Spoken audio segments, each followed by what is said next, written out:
Hello and welcome to another episode of Sports and Songs podcast. We're on season 5, episode number 28. Tonight's the sports songs edition, Andy. Songs edition. I Yes. got sports in the mind, but it's really songs. This is our Thursday night show. It's all about music, album reviews, concerts, tours, and things.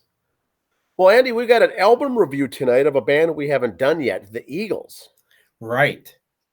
We've done Joe Walsh. Yes. And we've mentioned the Eagles a lot and other members, but never done But it. we've never done it. So tonight's going to be a little Hotel California. I mean, the album goes 26 times platinum in the U.S. alone, and we haven't covered it yet. So let's bring it up. Shame on us. It's interesting. We're 5 years. We're 5 years into this, and Hotel California still hasn't been reviewed. So we're gonna get it off the schneid here. Hotel California. There's the album cover. Everyone, I'm sure, has seen this. Yep. Many people own it. 32 million people worldwide own this album. 32 million. And they had the logo at the bottom was done in neon lights. Yep. And we'll get to that a little later. But they wanted to make it look like that because there was no sign that said that.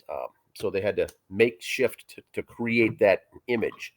But this is really the Beverly Hills Hotel, right? Is all it is. Yeah. It looks like a scene out of a Star Wars movie, kind of. Yes, Hotel California is the 5th studio album by an American rock band, the Eagles, released December 1976 by Asylum Records. Now, it was the first album with guitarist Joe Walsh, who had replaced the founding member Bernie Leadon, and also the last to feature the founding bassist Randy Meisner. And the album cover here features a photograph of the Beverly Hills Hotel taken by David Alexander. What they did was took this photo 60 feet high in a cherry picker, one of those bucket trucks. They got up there. He wanted to go way up to get a different vantage point and take a picture of it. And, back in those days, there was no drones, no footage. No one had ever seen this version of the Beverly Hills Hotel taken for this angle. Once they found out it was their hotel, I think a lawsuit said, hey, that's the rights of our hotel that you never asked for. And so once again, more problems with that. Don Henley said the themes were the same for this album that runs through most of their work. Now, you'll see this on the songs that they not only just released, but the songs on the album itself. It's the same themes. It talks about loss of innocence, cost of naivety, perils of fame and excess, exploration of the dark underbelly of the American dream, idealism realized and idealism thwarted, illusion versus reality, the difficulties of balancing loving relationships and work, trying to square the conflicting relationships between business and art, corruption and politics, and the fading away of the 60s dream of peace, love, and understanding. What's your thoughts, Andy? That's a mouthful right there from Mr. Don Henley. Well, that's just Don Henley. I think Don Henley, as well as many people we've mentioned a few times, likes the sound of his own voice when you interview. Yes. So it really covers a lot of things. The cultural. They wanted to use the word California. He said he wanted to get the word California in that because the word itself, California, carries with it so many annotations and powerful imagery and mystique. And I thought that same thing when I've always heard this album. I'm like, oh, that'd be a good one to listen to. That sounds pretty cool. It's got some cool things in it, but it's only because the word California is in it. It gets your attention. And the photograph, it gets your attention. So, interesting stuff. They recorded this in Miami at the Record Plants, at Criteria Studios in Miami, and then the Record Plant Studios in L.A. Produced by Bill, I'm not sure on the last name here, Simzak. Yep. That sounds right. Yeah. Yep. And this was about the time that he wanted to get these guys going in LA, but says, you know what? Hey, let's record this in Miami because he developed a fear of the fault line in Los Angeles and the earthquakes there that they were being built on. So this was the late 70s, a lot of fear of those kinds of things. Well, I remember in school at that time, I thought for sure California would be in the middle of the ocean. So yes. And I didn't know that until once again, reading this information, he goes, let's record it in Miami. Let's get away from that. It's too much danger over there. Yep. Glenn Frey says, spoke about the writing of The Last Resort. similar to the Hotel California, was that Don Henley took it upon himself to write an epic story where we were already starting to worry about the environment, where we're constantly screwing up paradise. This is Americans now, and the government constantly screwing up paradise. And that was the point of the song: is that there's going to be no more new frontiers, no more places to go. It was the last resort, and that relates to that song. Let's get to the track listing, as everyone will know most of these songs. Now, Andy, I didn't own this album at all, and so most of the songs here you're going to know. Everyone's going to know by heart, but the deep tracks are also not too bad. Hotel California starts off, and with lead vocals there by Don Henley. Great song. New Kid in Town, Glenn Frey. Great sound. Great song. Life in the Fast Lane, one of my favorites. This is Don Henley and Andy. At this age, when we were, 18? No, we were teenagers. We were 6 when it came out. You were 6, yes. And Life in the Fast Lane was a song that struck me in particular because I liked the rock music. Yep. That was one of those introductory songs that got me. Wasted Time, written by Don Henley. And this was about one of the songs about a former girlfriend or fiance, I think, that he had. It's all the time that was spent, and then you end up thinking back, was all that wasted? Next song is Wasted Time, a reprise. Instrumental reprise. I'm not a big fan of these. Do you like this where it starts off side 2 with a reprise of the song? I don't. I don't. That's a throwaway. I don't want to say it's garbage. It's very well done, but I don't personally like those kinds of things when they do that. Victim of Love, or VOL, another Don Henley song. And then Pretty Maids, All in a Row.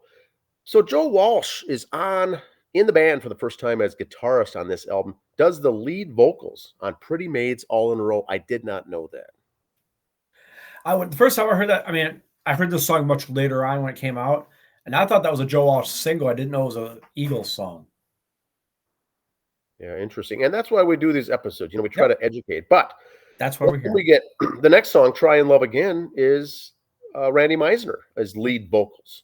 And then it ends up with The Last Resort, sung by Don Henley. So you get kind of a what do you call it here? Kind of like what Kiss used to do back in the day. A couple lead vocals, split them up, and then throw one each to the other guys to sing.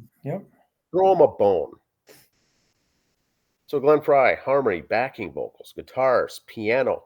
And this is Eagles once again. So you've got the synthesizer, keyboards, all these things going on. Piano. Glenn Frey, Don Henley, lead vocals, lead and back, drums, percussion, plays synthesizer on The Last Resort. Randy Meisner, bass. Don Felder, backing vocals, steel pedal guitar on that song Last Resort. That's a good one. I didn't have the appreciation on that song until I listened to it a few times. Joe Walsh, guitars, slide guitar, piano, organ, synthesizer, keyboards. And he does the lead vocals on Pretty Maids, All in a Row. Now, the artwork there, like I said, the photograph was David Alexander. Now, in July of 2022, Andy, was the alleged stolen lyric sheets that I didn't know about either. 3 men, all involved in rare book and memorabilia dealing, were indicted by a Manhattan, New York City grand jury on felony charges. Conspiracy, possession of stolen property, and was further charged with hindering prosecution, that they had forged documents attempting to demonstrate that they were the lawful owners of some of Frey and Henley's original drafts of lyrics for some of these songs, Life in the Fast Lane, Hotel California, New Kid in Town, when they knew, in fact, those materials were not theirs. And so, in total, it was a $1 million worth of assets that they got into, which turned out to be these felony charges and whatnot. I, did never hear of this story. Did you follow this when this was in the news? No, I didn't. In fact, I guess because to me, I wouldn't fall for something like that. First of all, someone's going to say, "Hey, here's the written, here's the chicken scratches for Hotel California. Here's the rough notes." Oh, really? What auction house are you with? No, no, no. They're in the trunk. I could sell you a side of beef too, and other stuff from it if you want. So Yeah, and anything with the magnitude of this album, saying that you had the original lyrics, the album sells 36 million worldwide. and you weren't some major group or auctioneer or publisher, I ain't gonna Yeah, believe you. I'm sure they were hoping to get just a slice of the pie or a little piece of the easy money here with all of this. Yeah. Awards and nominations, Andy, check this out. The album and its tracks were nominated for 5 Grammy Awards, winning 2. Record of the Year for the title track and Best Arrangement for Voices in New Kid in Town. And the band did not, therefore, appear at the ceremony to collect their awards. They were also, the band, the song that came out, the album that came out that year, what was it? Who won first place? I got to find it here. They finished as high as second. Keep in mind, this thing sold 26 million times, but they were up against, I got to find it here. I know I read it.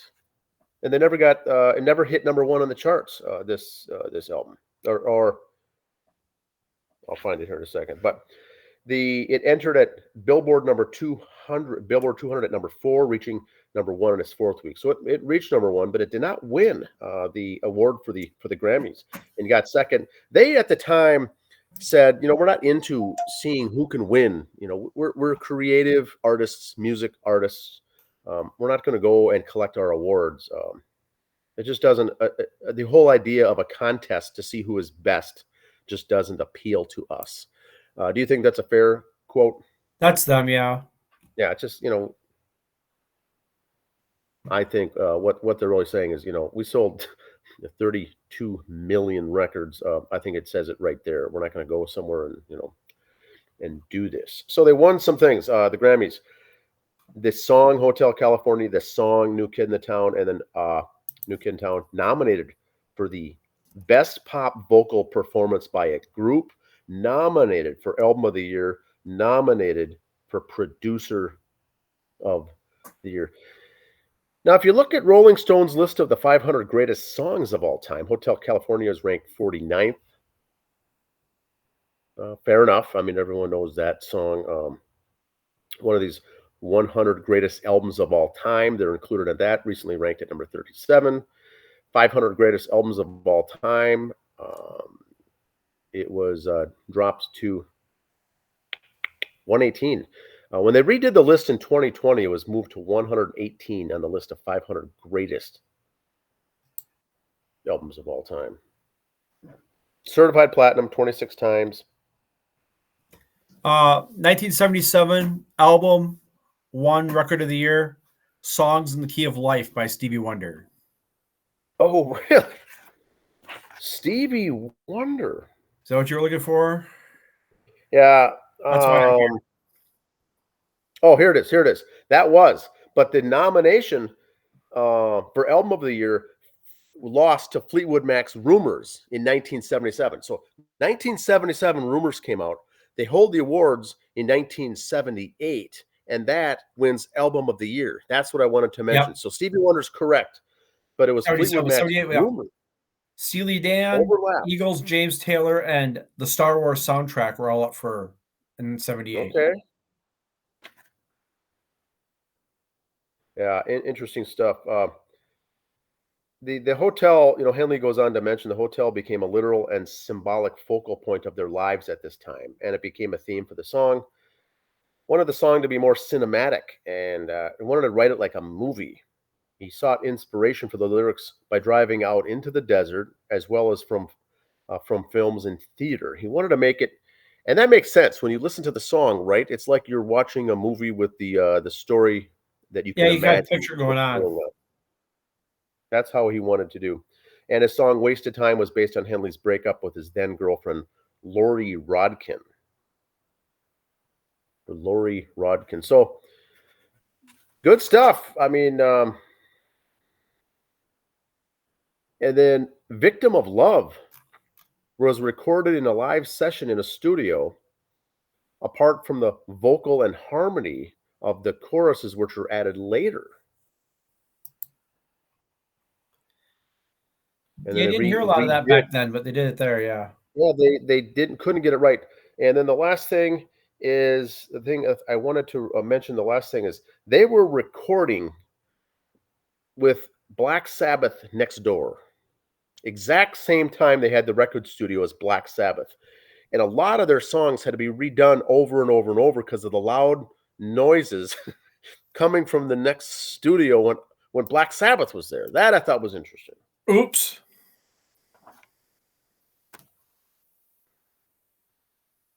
So that's what I've got there. That's what I've got for the Eagles. Very good selling album. The rear album cover on the back of this, for those who have the album, was shot in the lobby of the Lido Hotel in Hollywood, and the gatefold image shows the same lobby but filled with members of the band and their friends. Henley said he wanted a collection of people from all walks of life. It's people on the edge, on the fringes of society. It also shows a shadowy figure appearing on the balcony above the lobby, which led to I'll get to that. Which led to who was that? But that's what I've got, Andy. I remember one of my first memories of this album was early 80s. I was home that summer. I think I was at my aunt's house, or maybe it was mom, watching Phil Donahue talk about this album and how satanic and evil it was. How Hotel California means you're going to hell, and it's glorifying Satan worship and everything else. And that figure in the corner was Satan looking down on you and stuff. Okay. And I thought that was the funniest thing I'd ever heard in my life. Yeah, first of all, I never realized there was a shadow near the corner until someone said they blew it up and looked. How bored are you? But I was pretty late to the Eagle party. Like I said, I heard that early 80s. Then late 80s in high school, kind of got into them a little more when I was at Votech at Eden Prairie. There was an Eagles guy, so I kind of got into it, listened to it with him. They're nice, relaxing music to listen to. The other thing is, they were started off more as country rock, right? More country rock. And then they switched when they got Joe Walsh in. They kind of shifted out of the country and became more of a streamlined rock band. Blues Is that rock. Your thoughts as well? And that's the thing. Like late 80s, early 90s, they did a bunch of country artists redid Eagles songs, which was pretty easy to do because there wasn't much difference between the Eagles and country music of the 90s. So it was pretty cut and dry. Kind of gave them a rebirth. In fact, that album, when they redid it, Travis Tritt did the cover of Take It Easy. They had the Eagles come in for the video, and that's where they all realized that, hey, we could stomach each other to make some money. Hence, Hell Froze Over came out afterwards. The other thing that they said, it is considered a concept album. Yep. And it came out in 1976. It was the bicentennial year of the United States. It was 200 years old. They wanted to tie that in. The American logo, or the bird, is the eagle. Is the logo, right? Is the eagle. This is the 200th year. This is the Eagles. They wanted to get something that ties in as a national symbol.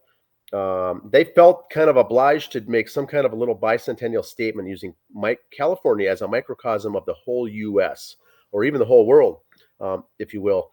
It says basically to try to wake people up and say, look, we've been okay for 200 years, but we're going to have to change if we're going to continue to be around. So once again, the fault line in LA, these other things, these other geographical scares that were going on back at the time was true. And they said, we got to make some changes. You just can't go on doing what we're doing and expect it just everything to be fine. We got to start making. Funny to hear change. Don Henley trying to say people should be woke, whatever. Yeah, it's very interesting. So the last man on the planet should be saying that. But it's 1976. So these guys had fun and partied and lots of things back in the day, but now they're kind of doing this album based on, looking back on what has all that caused. So interesting nonetheless. Do you have anything else, Andy, on this? A little bit, yeah. It's part of my homework assignment for tonight. Oh, here it is. Here it is. Get your pens and paper out, everybody. Really? That looks like a bunch of philosophers to you. People are going to tell you about the meaning of life. I mean, what picture screams the 1970s more than this band. That's your homework Yeah. assignment. Find me another band that doesn't. You show me a picture of them and it doesn't scream the 70s. Yeah. With Don Henley's kind of a perm, curly hair, the mustache, the beards, the sort of long hair, but not really. Just a little bit. What band does not scream the 1970s more than the Eagles? A great, good band. I'm not putting that as a put down. I'm just saying you looked at them. How can you not say they were one of the bands that represented your era?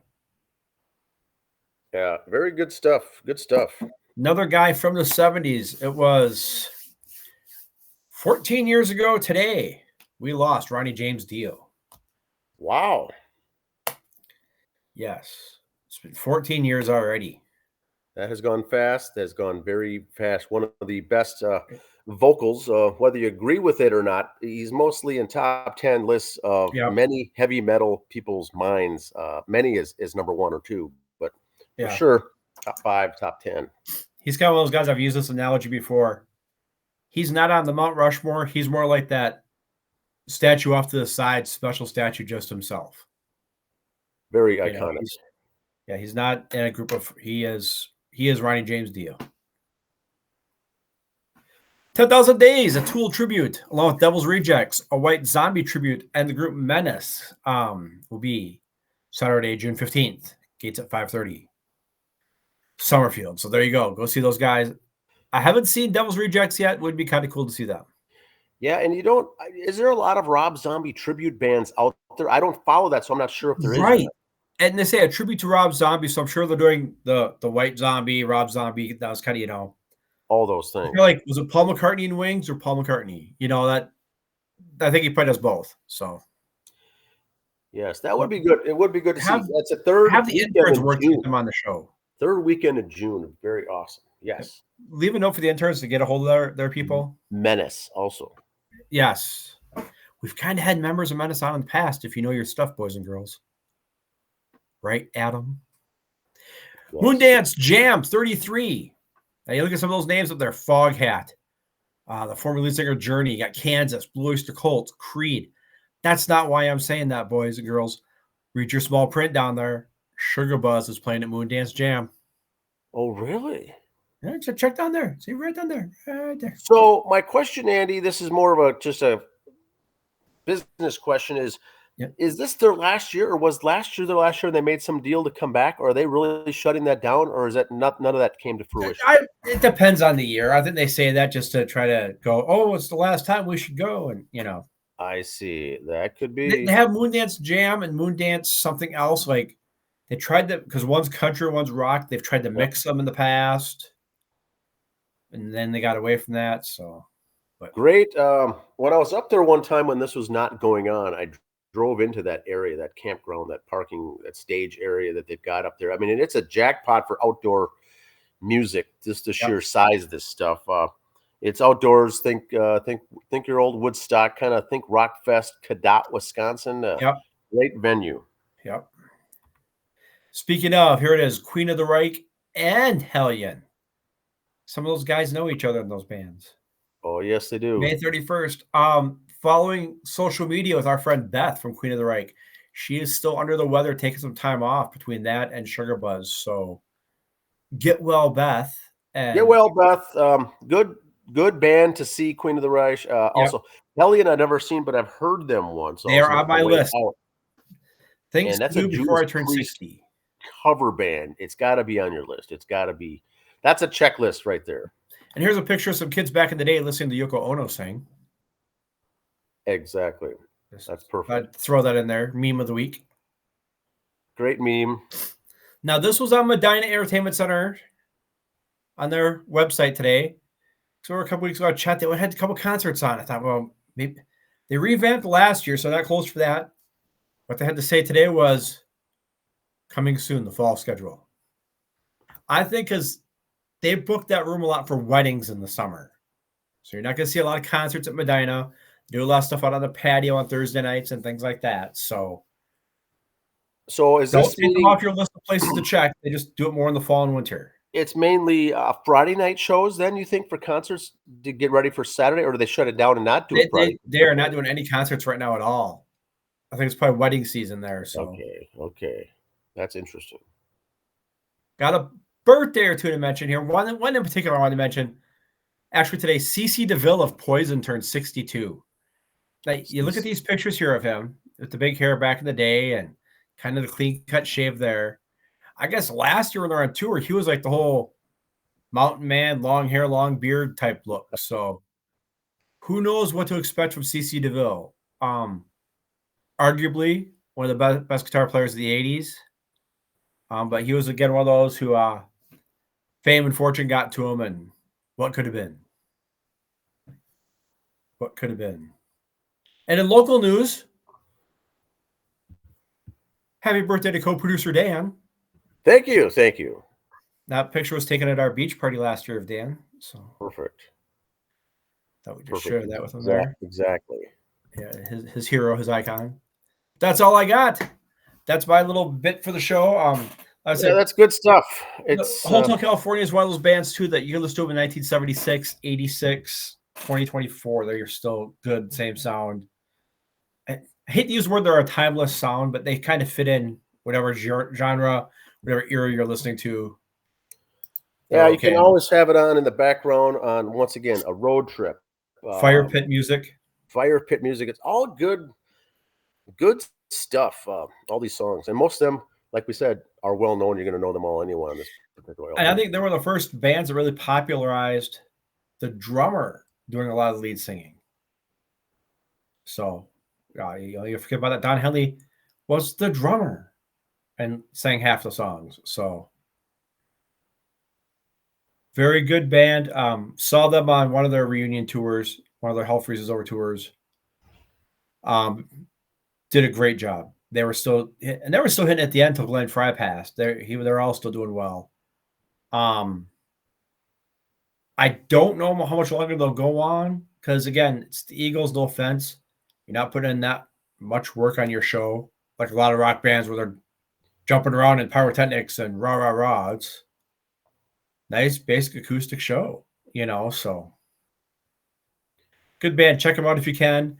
Only if you win free tickets because they overcharge like a mother for their tickets. So, yep, that's the whole genre is the. Now, what we should do, Andy, on that note, is see if there's any tribute bands out there for the Eagles. I think it'll be the ones. There won't be an Eagles tribute band per se. It might be, hey, we do Eagles and Kansas and Styx or groups of the 70s, things like that. I've seen some bands say they cover the Eagles. I don't recall ever seeing an Eagles tribute band, though. I'd have to look into that. Yeah, interesting. Let us know in the comments below. A great way to save a few bucks and go and see live band for cheap is to see the tribute band equivalent. Most of them are very good anyway. So that's what I got here for this week. That's what we got. We'll see you next Thursday. Please leave your comments. Be sure to hit like and subscribe to the show as well. Follow us on Spotify as well. Have a good week. Thanks. Bye.